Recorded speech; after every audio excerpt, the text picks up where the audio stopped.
حضور نے فرمایا پچھلے زمانے میں ایک بادشاہ جادو کے زور پہ حکومت کرتا تھا۔ جب وہ ایک جادوگر اس نے رکھا ہوا تھا تو جادوگر اس کو جادو بتاتا، وہ جادو کے زور پر حکومت کرتا۔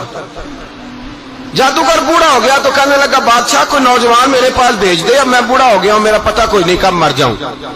ایک نوجوان کی ڈیوٹی لگائی، بڑا زیرک سمجھدار، اپنے رعایا میں سے چن کے جو ذہین فطرت مزاج بچہ تھا وہ اس نے لگایا۔ اللہ کے محبوب علیہ الصلوۃ والسلام فرماتے ہیں بچہ جادو سیکھنے لگا، وقت گزرنے لگا۔ بچہ جب جادو سیکھنے جاتا تو رستے میں ایک راہب بھی تھا جو انجیل جانتا تھا، وہ اللہ اللہ سکھاتا، لوگوں کو حضرت عیسیٰ علیہ السلام کی تعلیمات سے آگاہ کرتا۔ اس نے دیکھا کہ یہاں بھی لوگ اکٹھے ہیں تو وہ بچہ اس راہب کے پاس بھی اٹھنے بیٹھنے لگا۔ اب جب اس کے ساتھ اس کی گفتگو بڑھنے لگی تو اس کو باتوں میں لذت آنے لگی۔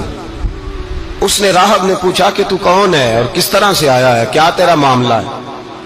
اس نے کہا جی میں جادو سیکھنے جاتا ہوں، آپ کی باتیں مجھے بڑی اچھی لگتی ہیں۔ اس نے کہا دین سیکھ، جادو سیکھنے والے کافر ہو جاتے ہیں، قرآن و دین سیکھنے والوں کو اللہ کامل ایمان عطا فرماتا ہے۔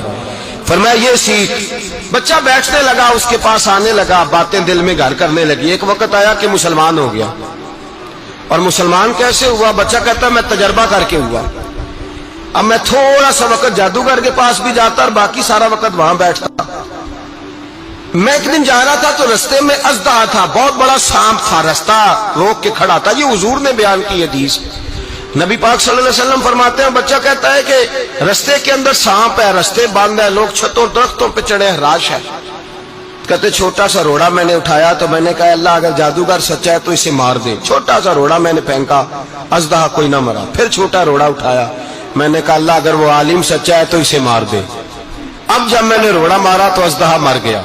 میرے اندر سے گواہی آئی نہیں دین کی باتیں سچی ہیں، نہیں قرآن کی باتیں اسلام سمجھانے کے لیے عرض کر رہا ہوں، اگرچہ اس دور میں انجیل تھی، اللہ رسول کی باتیں اچھی ہیں۔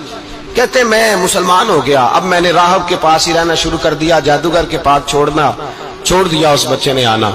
بادشاہ پوچھتا کہاں زیادہ وقت گزارتے ہو تو وہ بات گول کر دیتا، وقت تیزی سے بڑھنے لگا۔ اللہ نے اس نوجوان میں طاقت پیدا کر دی، اب وہ اس کے اندر نا اللہ نے توانائی روحانیت پیدا کر دی، ابھی جوان ہے، 14-15 سال عمر ہے۔ اللہ نے اب جو بیمار بھی آتا وہ دعا کرتا تو اللہ صحت عطا کر دیتا، جو بھی آتا۔ بادشاہ کا ایک درباری تھا، بادشاہ کو پنکھا جلتا تھا، وہ اندھا ہو گیا، کوئی ایسی تکلیف آئی کہ نابینا ہو گیا، بڑے علاج کرائے شفا نہیں ہوئی۔ کسی نے اس بچے کا پتہ بتایا کانوں میں، اس کے پاس گیا تو بچہ کہنے لگا شفا تو ہو جائے گی پر کلمہ پڑھنا پڑے گا، مسلمان ہونا پڑے گا، جس پیغمبر کا میں غلام ہوں تجھے بھی بننا پڑے گا، دین پہ عمل کرنا پڑے گا، اللہ شفا دیتا ہے۔ اس نے کہا تو مجھے کلمہ پڑھا، مجھے شفا دے، میں تیار ہوں۔ اس نے کہا شفا تو اللہ دیتا ہے۔ اس نے اللہ تبارک و تعالیٰ کا ذکر کر کے دعا مانگی، یہ مسلم شریف میں حدیث ہے، طبرانی میں موجود ہے۔